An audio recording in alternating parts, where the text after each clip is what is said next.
Heading into Callisto Protocol, there was definitely some skepticism following a surprisingly mediocre roundup of official reviews. Nevertheless, I decided to play through the 10 to 12 hour story as I was intrigued by a game that had been built up massively in the weeks preceding its release. Luckily, I did follow through with this game to make my own subjective judgments because I thought it was freaking awesome.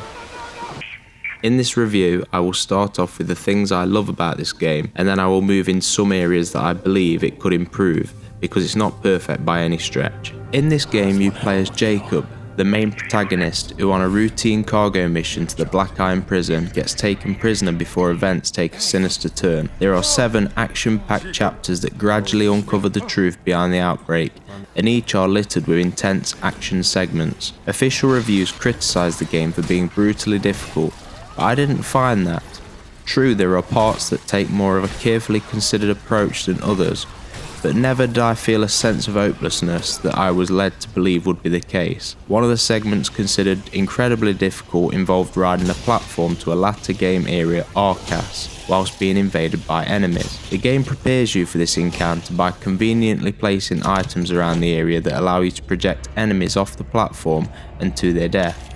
I actually did this on my second attempt, and I certainly wasn't compelled to hurl my controller at the TV in a rage. It is worth pointing out that there are multiple difficulties to this game if you want a stiffer challenge. Harder difficulties result in more durable enemies and less durable protagonists. There is also the possibility of starting Endgame Plus once you have finished the game, carrying over all the weaponry and upgrades from your first playthrough. One thing that Callisto Protocol really nails is the atmosphere throughout. Early on, I found myself tiptoeing around the Black Iron prison, underpowered with a sense of nervous trepidation. Just when you start to get comfortable with the current cohort of cannibalistic clientele, the game throws another variant at you, of which you must learn to understand their moveset and behaviours. The last 2 chapters introduced blind enemies that reminded me of the infamous clickers from The Last of Us. As well as the varied nature of enemy encounters, the sound and lighting effects were brilliantly utilised to keep you on the edge of your seat. I began playing with an headset, and the constant sound of footsteps and cackles paired with the shadow of an enemy just round the corner really got my heart pumping. I think it's fair to say that this game isn't what I would consider out and out horror game, but more of an action horror of a similar genre to The Last of Us. It was and is a constant thrill ride to the finish nonetheless. Environmentally, this game looks stunning, and I found myself just staring around on the chapter Lost as the snowflakes fell from the sky above. Each chapter has been carefully curated to provide a spectacular visual feast. It is clear Callisto Protocol has been influenced by Dead Space, which was made by the same creators. Subtle touches such as the third-person viewpoint, the health indicator on the character's neck, all bear a striking resemblance to its intergalactic cousin, whether it be an outdoor segment or confined claustrophobic tunnels dotted with alien sacks. It's all beautifully and horrifically imagined. The game uses these environments to instill fear into unsuspecting players. In the aforementioned chapter Lost, enemies that are seemingly frozen in an icy blast suddenly thaw out when you least expect them to. Items are placed strategically to divert your attention from the enemy that will likely spring out at you, and the player must decide whether to go off the beaten track in search of loot to upgrade your weaponry, or to avoid these areas at all costs in the fear of what may lie in wait. The game features an impressive arsenal of weapons that allow a degree of customization in the form of useful upgrades. My personal favourite, the riot gun, aka shotgun, absolutely dismembers enemy limbs at close range. There are also weapons such as the assault rifle that are useful for taking down enemies from a distance. Moving on to what can be improved then, I would like to start with the boss fights. Bosses in the game, both of which are reoccurring.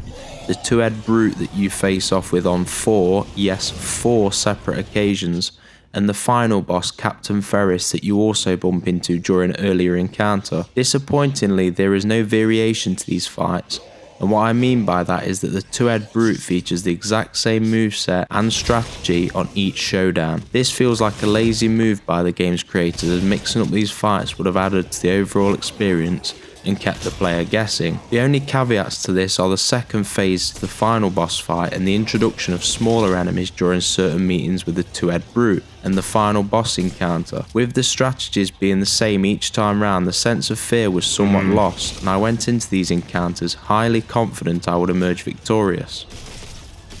Another bugbear with the Callisto Protocol is in how it uses its clicker type enemies in the latter stages of the game. At first these guys provided some genuine intrigue and created tension when introduced. As time went on however, they became more of an inconvenience that they would simply slow the player down and nothing more. Crouching around the levels got rather tedious, and so did the sneak and takedown tactics that we were encouraged to use against these guys. I think that had they been used more sparingly, it would have added to the fear element and kept the player guessing as to when they might make an appearance. Official reviewers criticised the game for losing its way around midway through, and although I don't out and out agree with this, it certainly feels like the game changes somewhat as you scale up your arsenal. After initially making your way out of Black Iron, you are also granted increased durability in the form of a larger health bar and more inventory slots. Due to many enemies being the same throughout the game, I felt much more confident with a run and gun approach, as my riot gun and assault rifles were buffed up. In the early game you have to adopt a much more cautious approach to enemy encounters. Also, on the subject of inventory slots, these were very tight in the early game, and there were many occasions when I had to pass up items or to wait until I'd managed to sell some items and then backtrack my steps to collect what I'd previously passed up. In conclusion then, I had a blast playing through Callisto Protocol, and although I have provided some slight quips around boss battles and overall pacing, this game certainly stands out in the genre of action horror. I love the atmosphere created throughout this game through the use of blood-curdling sound and excellent lighting effects. I also love the beautifully detailed textures of the intricately imagined Black Iron prison and surrounding areas. With that in mind, I am giving this game a Red Dog Gamer score of 8 out of 10. Thank you for watching this review, and let me know what you made of the game in the comments. If you like this video then please drop it a like, and don't forget to subscribe to my channel Red Dog Gamer.